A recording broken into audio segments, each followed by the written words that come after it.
अध्यक्ष महोदय, मत्स्य विकास मंत्र्यांनी जरा माझं ऐकून घ्यावं, कालच्यासारखं नको.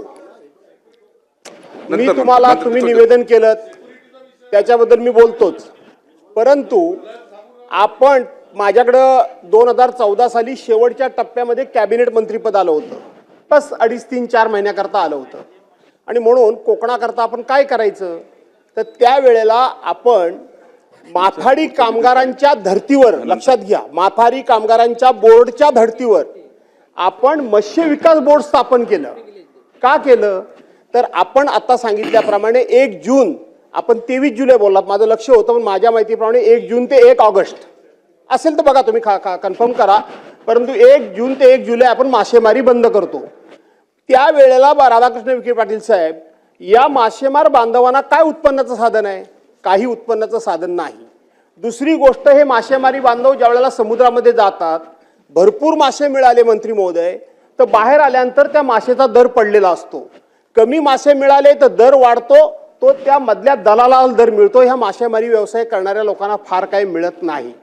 आणि म्हणून आपण हे माथाडी कामगारांच्या धर्तीवर बोर्ड असं केलं की आपण जे दक्षिण भारतातून मासे येतात, रहू, कटला वगैरे बघा, परेलला येतात, जाऊन एकदा पहाटे भेट दिली तर बरं होईल, तो बाहेरून येणारा सगळा मासा, त्याच्यावर आपण रॉयल्टी बसवली.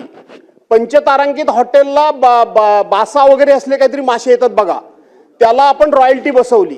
आणि ती रॉयल्टी सरकारी मत्स्य विकास बोर्डाच्या माध्यमातून वसूल करून ती मच्छीमारांना देण्याचा कायद्यामध्ये तरतूद केली. नुसतं वरवर घोषणा किंवा आपण असं काही केलं नाही, तर कायद्यामध्ये तरतूद केली.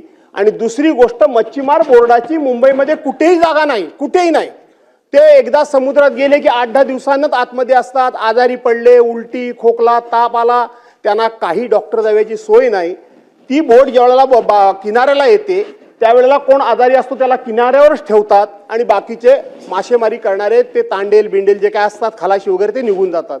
आणि म्हणून आपल्याकडे त्या ठिकाणी भाजीपाला मार्केट करता म्हणून नवीन इमारत वाडी बंदरला त्या काळामध्ये होत होती. मी 2014चं सांगतोय. त्यातला एक फ्लोर आपण ह्या मत्स्य विकासाकरता कायद्यामध्ये आणि त्या बोर्डाबरोबर चर्चा करून सरकारी नियम म्हणून आपण त्या ठिकाणी ठेवलाय. त्यानंतर मंत्रिमंडळामध्ये मला संधी मिळाली नाही.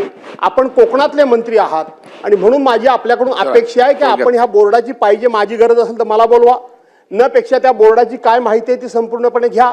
त्याचबरोबर त्या भाजीपाला इमारतीमध्ये जागा जर तुमच्या कारकिर्दीमध्ये, आता ते बांधून झाले की मला माहीत नाही, परंतु झाला असेल तर 1 फ्लोअर त्याच्याकरता ठेवला होता, तो ताब्यात घ्या.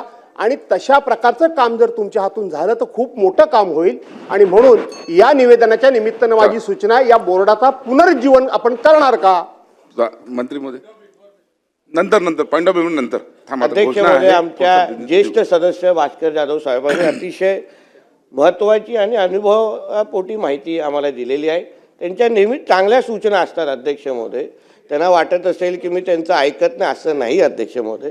आणि त्यांचाही टोन आदित्यजी बाजूला असते तो वेगळा असतो आणि नसते तो वेगळा असतो. आता आहे पण चांगला. आता आदित्यजी बाजूला आहेत, काल थोडं चिडचिड तर, पण कुठे वैयक्तिक भेटले तर मिठी पण मारतात अध्यक्ष महोदय आदित्यजींच्या माहितीसाठी. पण तरी या एकंदरीत तुम्ही जी काही सूचना तरीही आपण जी काही सूचना जाधव साहेब आपण दिली अतिशय महत्त्वाची. आणि मी आपल्या समवेत ही मीटिंग लावेन, कारण की आपला अनुभवाचा फायदा आम्हालाही पाहिजे आणि कोकणालाही पाहिजे आणि प्रामुख्याने मच्छीमारांना पाहिजे. आणि या दृष्टिकोनातून काय निर्णय घेता येईल निश्चित पद्धतीने आपण त्या दिशेने चालू. धन्यवाद.